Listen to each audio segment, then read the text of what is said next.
August 16th, 636, Yarmouk Valley, Syria. Before dawn breaks, the Roman army launches a full-scale offensive against the Arab Muslims. Their strategy is clear: keep the center engaged while attempting to break their wings. Initially, the Roman cavalry charges seem futile. However, with their superior numbers, the Romans gradually begin to push back the Arab right wing. Chaos ensues as some Arab warriors start retreating towards their camp. The Muslim cavalry leads a daring counterattack against the Roman advance, but it does little to halt their progress. As the fleeing Arabs reach their camp, they encounter their furious wives, who curse and chant at them, shaming them for their cowardice. It is this fierce determination and the shaming words of their Muslim wives that spur them back into the battle. Reinvigorated, they launch a counterattack. But can they turn the tide of war? This is the story of the Battle of Yarmouk.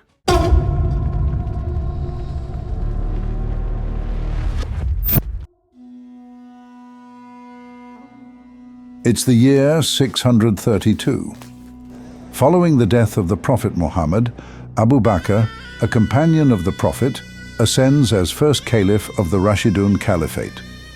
Soon after, he initiates invasions against his two formidable neighbors, the Byzantine Empire and the Sasanian Empire. Under the command of the seasoned Khalid Ibn Al-Waleed, the Arabs swiftly capture Iraq from the Persians and Syria from the Romans. However, the Caliphate's enemies are far from defeated. In a final attempt to counter the advancing Arab forces, both Rome and Persia prepare massive armies, overshadowing all previous engagements in this war. A formidable Roman force of approximately 40,000 men march south to meet the Rashidun army. This is the tale of an epic battle that would resonate through the ages. Welcome to the story of the Arab invasion of Byzantium.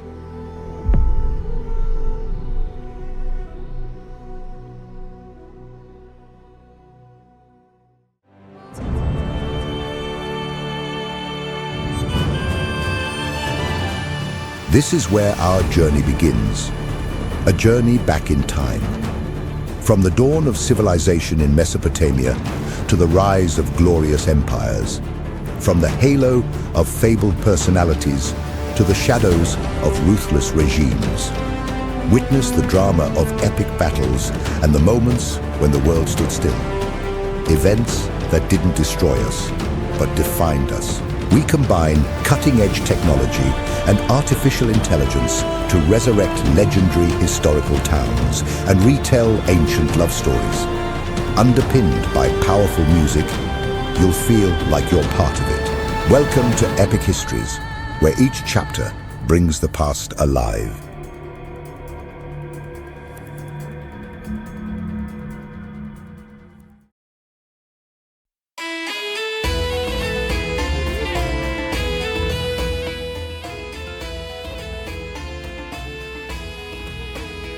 In our previous videos, we've delved deeply into the protracted conflicts between the Middle Ages superpowers, the Sasanian Empire and the Byzantine Empire.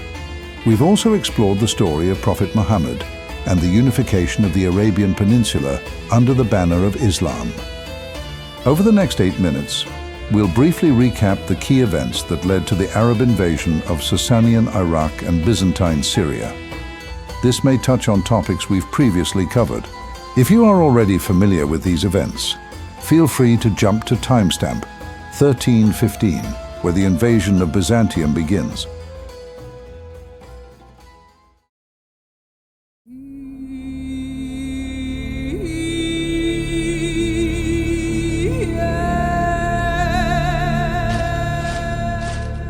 At the dawn of the 7th century, the ancient world was dominated by two major powers: the Byzantine Empire, the formidable successor of Roman might, and the Sassanid Empire, a long-reigning force in Mesopotamia. Since Justinian I ushered Byzantium into a new era of cultural and military strength, the empire was constantly at war with its neighbors in the southern Balkans and Asia Minor. With threats from Persian, Arab and Turkish forces, the Byzantines had to adapt, becoming skilled warriors. A significant portion of the state's revenue was dedicated to soldiers and defense. In 380 AD, Emperor Theodosius I issued the Edict of Thessalonica, making Christianity the official state religion and positioning Rome as the defender of Orthodox Christianity.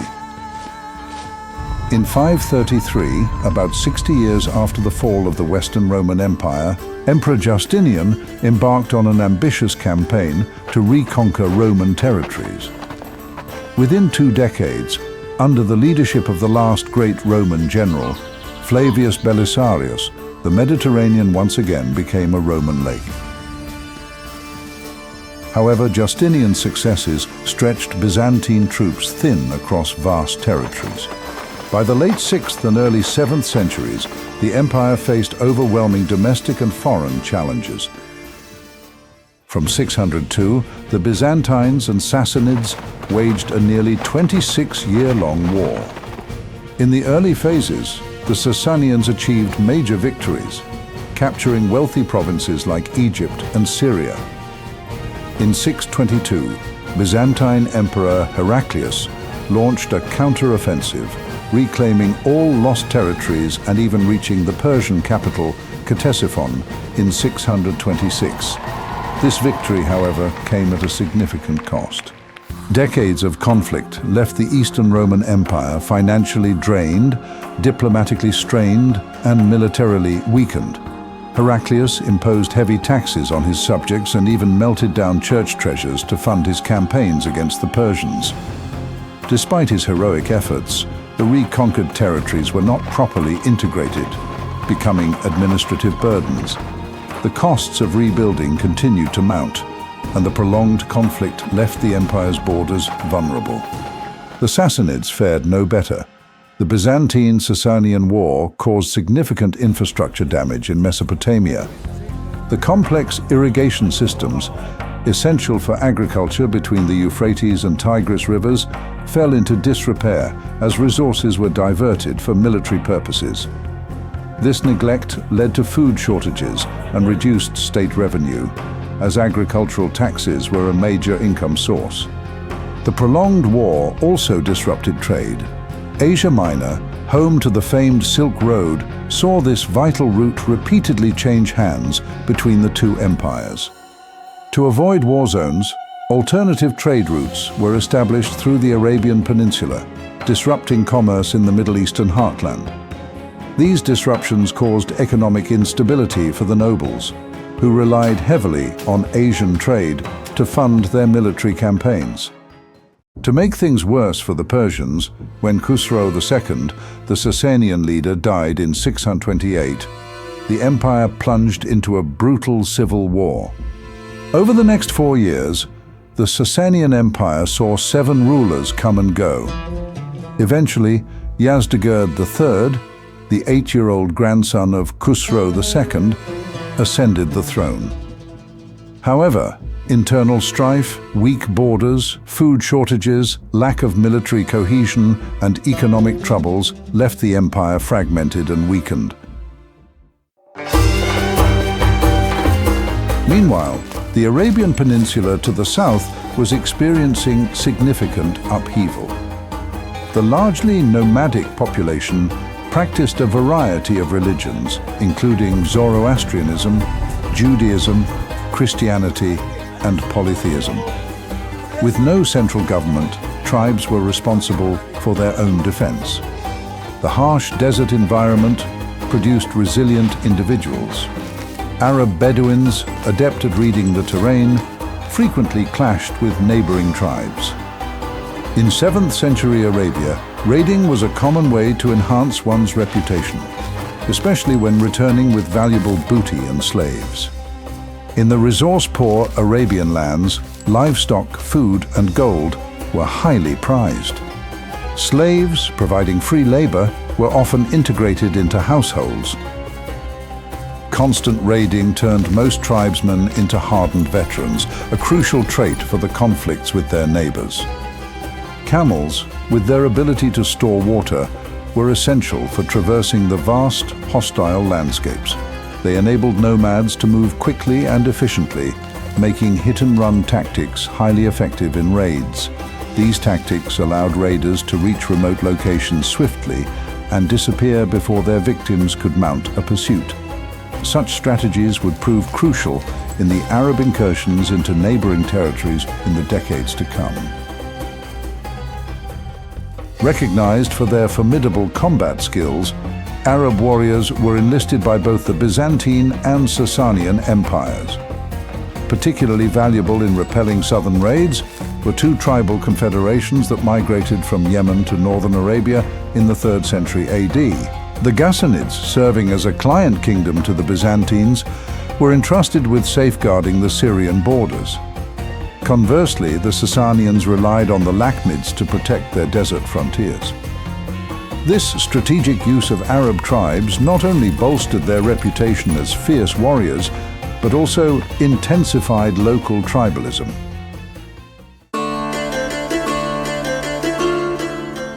In 571, a boy named Muhammad was born in Mecca, a prosperous merchant city benefiting from the rerouting of trade routes to the Arabian Peninsula. According to later sources, Muhammad would go on to preach a new religion, Islam. And through a series of battles, he unified the Arabian Peninsula under Muslim rule. The once warring tribes, previously driven by material wealth, livestock and slaves, were now united in their belief in one God, Allah. However, Muhammad's death in 632 left a leadership void, as no clear successor had been appointed. In a controversial election, Abu Bakr, a companion of the Prophet Muhammad, was chosen as the first caliph and Muhammad's successor. Rejecting the new authority, many Arab tribes that had submitted to Muhammad's rule rebelled against Abu Bakr. In the ensuing conflict, known as the Ridda Wars, Abu Bakr, with the aid of his supreme commander Khalid Ibn Al-Waleed, crushed all rebellions within a year. By showing leniency towards most rebel groups during the Ridda Wars, Abu Bakr secured their support.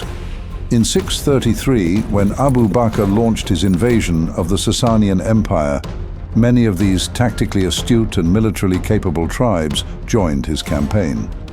Khalid Ibn Al-Waleed, a brilliant tactician and seasoned warrior, led the mission. Khalid methodically conquered the fragmented Sasanian territories, one town at a time. Before long, he had seized all Sasanian lands west of the Euphrates.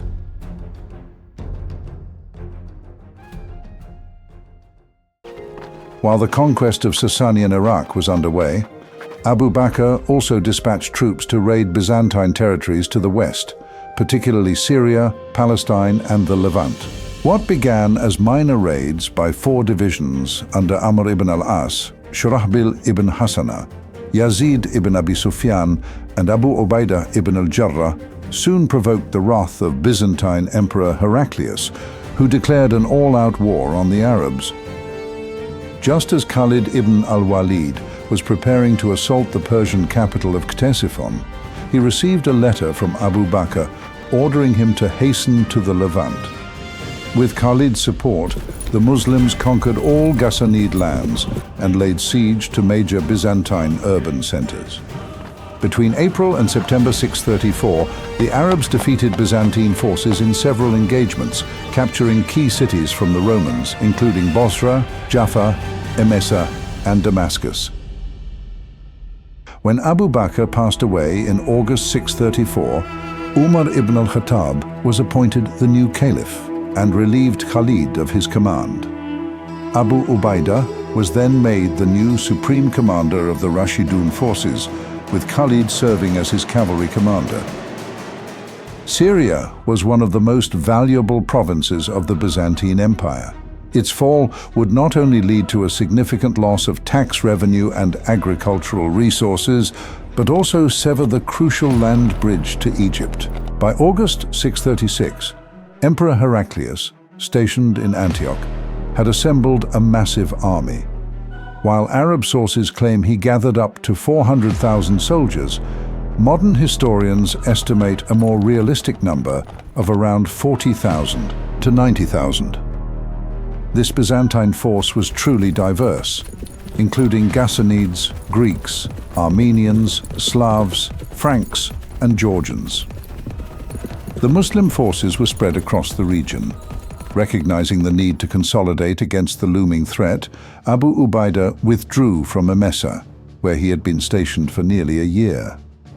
To avoid being trapped between the advancing Byzantine force and other regiments in northern Palestine, they also abandoned Damascus. However, the Muslims anticipated that the Byzantine armies would struggle with logistical challenges in concentrating their forces, as Damascus was not able to sustain such large numbers. This prediction proved correct, and soon the Romans moved out of Damascus and set up fortified camps in Al-Jabiya in the Golan.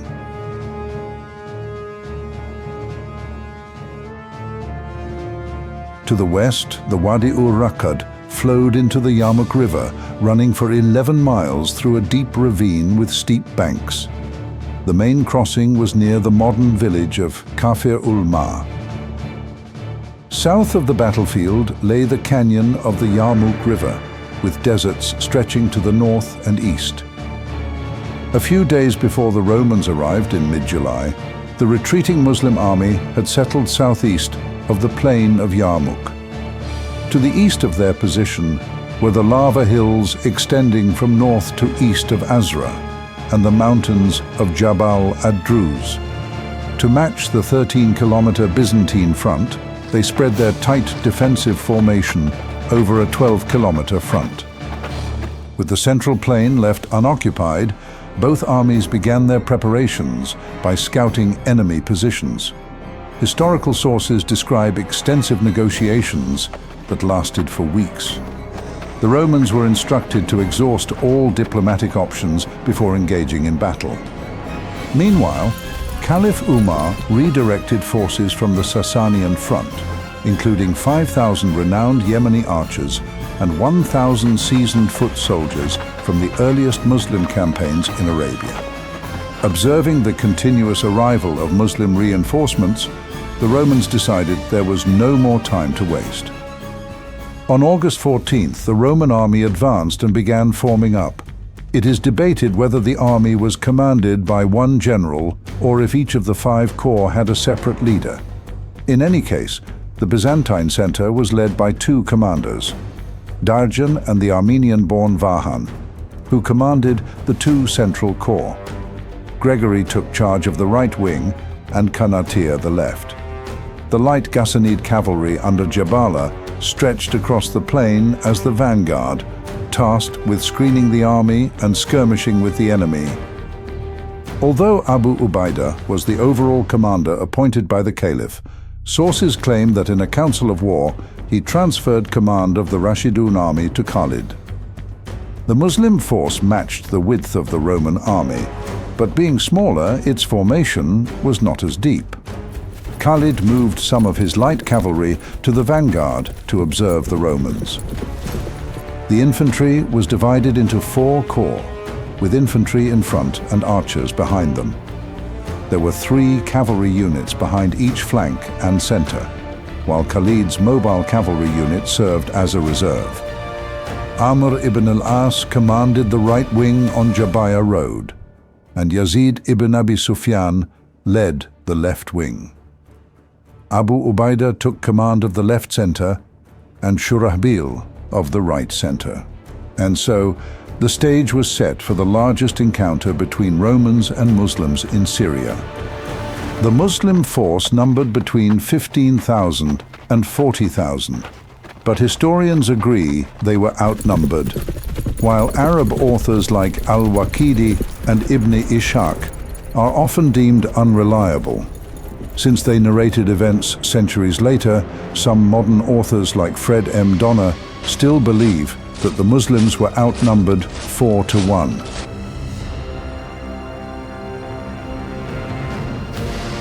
The Battle of Yarmouk began on August 15, 636, with the two forces lining up a mile apart.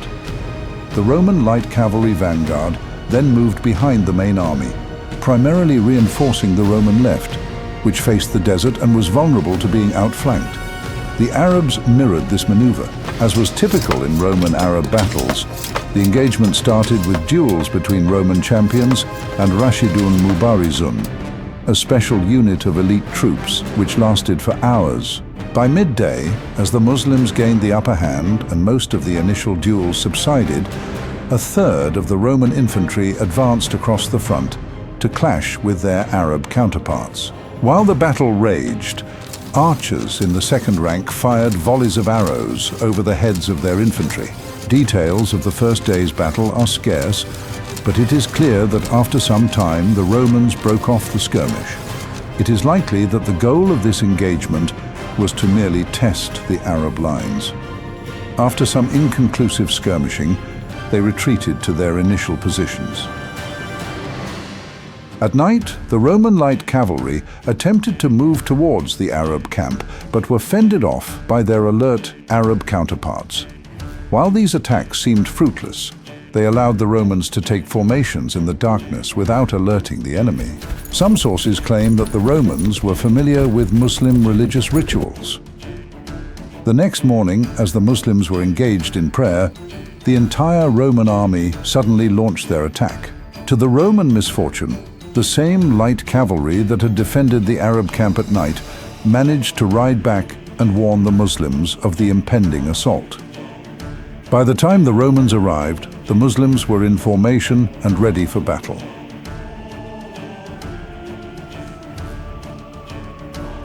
The Roman plan was to occupy the center regiments while applying pressure on the wings. Initially, these Roman cavalry charges were ineffective, but with their numerical advantage, the Romans eventually pushed back the Arab right wing. Some Arabs retreated towards their camp, while others joined the center right.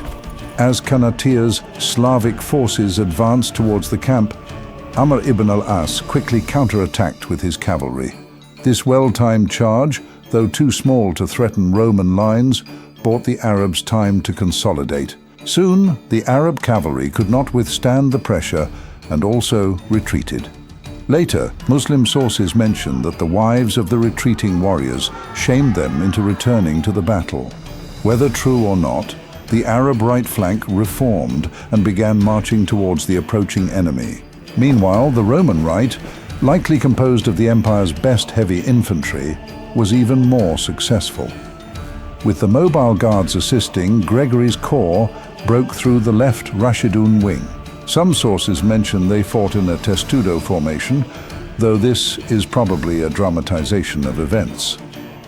Similar to the right side of the battlefield, the Muslim cavalry attempted to stop the advance but failed and soon followed their fleeing infantry to their camp. Some sources claim that as Yazid's men retreated, they were confronted by Muslim women in the camps again, who sang poetry and shamed them to reignite their courage, even throwing stones at their husbands. Since the Roman cavalry was significantly heavier than the Arabs, the Muslims had more time to reorganize themselves, and organize they did. Khalid, who had been largely inactive until this point, took command of his center-right cavalry to attack the Roman left flank. The Arab right cavalry, which had been retreating, spurred into action and closed in from the other side, effectively completing a U-shaped encirclement. This maneuver inflicted heavy losses on the Romans and forced them back to their initial positions. Similarly, the now organized Arab lines launched a counterattack on their left, pushing the Romans back. Khalid charged the Roman right. As this was the Romans' best infantry, they suffered fewer casualties and withstood the attack for some time, but were eventually driven back. To make matters worse for the Romans, a cavalry unit exploited a gap in their formations, attacking the Roman center-right from behind and killing its commander in the process. With both flanks retreating, the Roman center also broke off the fight and retreated. Losses were likely high on both sides, but the Roman right was the most affected.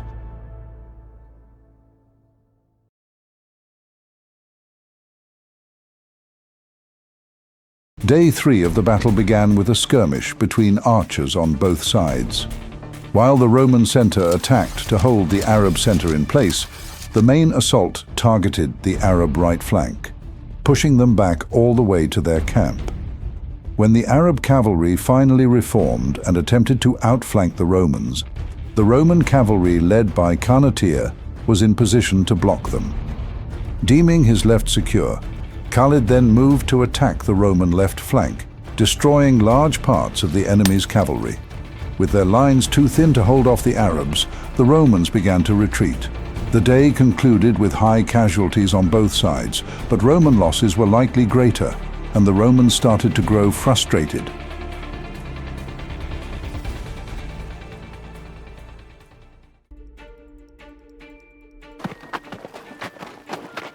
On the fourth day, Jabalah's Armenian army and Christian Arabs joined Vahan's forces to overwhelm the Muslim right wing and right center.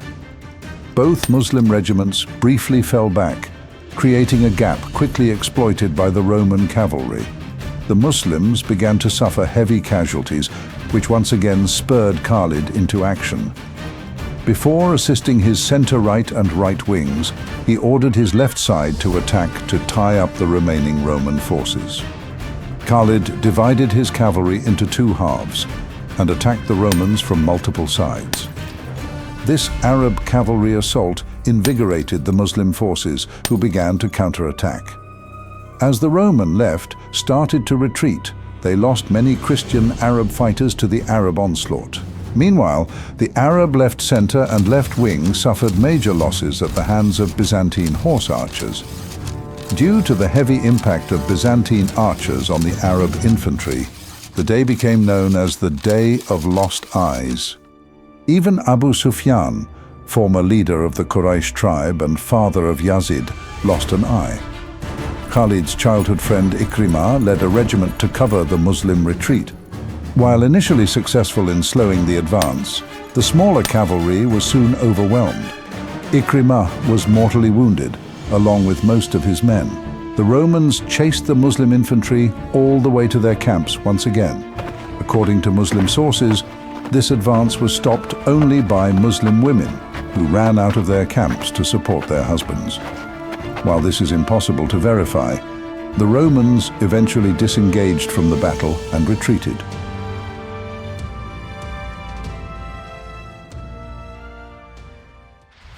After sustaining major losses on the left side, Vahan sent an emissary to propose a truce. Khalid refused, realizing the Romans were low on morale and wavering. That night, Khalid organized his cavalry into a single column of 8,000, but first dispatched Dirar with 500 cavalry into the desert. As the battle began the next day, this smaller unit rode around the Roman camp and occupied the main crossing of the Wadi-ur-Ruqqad River. While the battle raged, Khalid moved two of his cavalry units to attack the Roman left. Although initially intercepted by the Roman cavalry, the massive Arab cavalry column soon caught up with their comrades and flanked the Byzantine left. The Roman horsemen were crushed, and the column attacked the now exposed Roman infantry, which faltered under the assault. Noticing their entire left was routed, the Roman commanders attempted a mounted defense by regrouping their cavalry. However, they too were soon overwhelmed by Khalid and his Arab cavalry. The remaining horsemen fled, leaving the Christian Armenians to collapse under the Arab charge. As they fled from the Muslim cavalry, they headed towards the only major river crossing, and were shocked to find it occupied by the Arabs.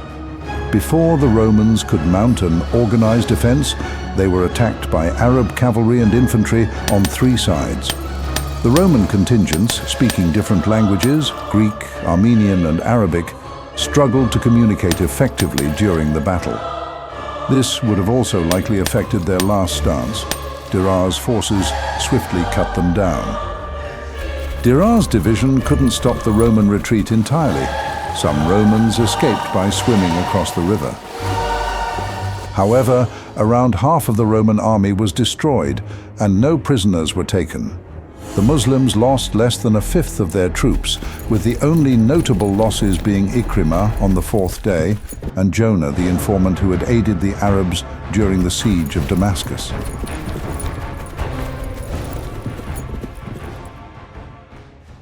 The Muslims later caught up with the retreating Byzantine soldiers, including General Vahan near Damascus, and killed them. After easily recapturing Damascus, they faced little to no Byzantine resistance in the region. Heraclius was furious, realizing that Syria was lost for good. A devout religious man, he blamed the defeat on the sins of the Byzantine population. He packed up the most valuable possessions, including the True Cross, and set sail for Constantinople. With Syria now lost to the invaders, he prepared to defend his remaining provinces, Anatolia and Egypt.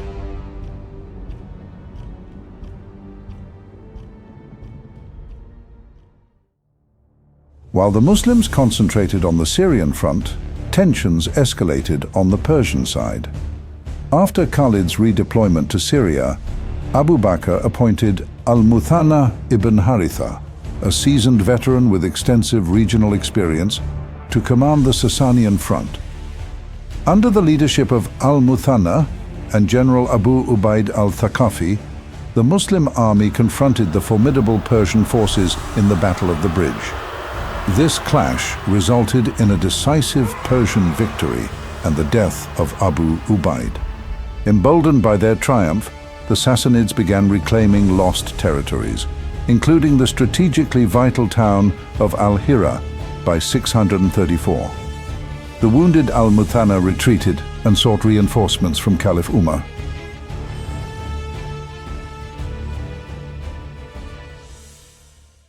The Caliph, having deployed all available forces to Byzantine territories, had to recruit fresh manpower from the northern tribes, some of whom had previously rebelled during the Ridda Wars. He chose Sa'd Abi Waqqas, the seventh person to embrace Islam and a respected companion of the Prophet Muhammad, as the new commander. As Sa'd's army approached the Euphrates, more men joined his ranks, and by the time they reached Mesopotamia, his army was likely the most formidable the Sasanians had faced in this war so far. However, the Persians were swift to respond. A large Sasanian army, nearly 60,000 strong, under the command of Rustam, began marching south. As Rustam's formidable force crossed the Euphrates in July 635, near the small town of Qadisiyyah, the stage was set for a confrontation that would echo through the annals of history. The Battle of Qadisiyyah would be remembered as the Persians' last stand, their final hope to save their fragile empire from disintegration and their capital, Ctesiphon, from falling into Arab hands. Join us in our next episode as we delve into this epic battle, where courage, strategy, and destiny collide. Thanks for watching. If you enjoyed this video, please give it a thumbs up. Your support means a lot and helps us create more content like this. These videos are expensive and time-intensive to produce, so every comment helps push this content to the world. And choose one of these two videos to continue the adventure.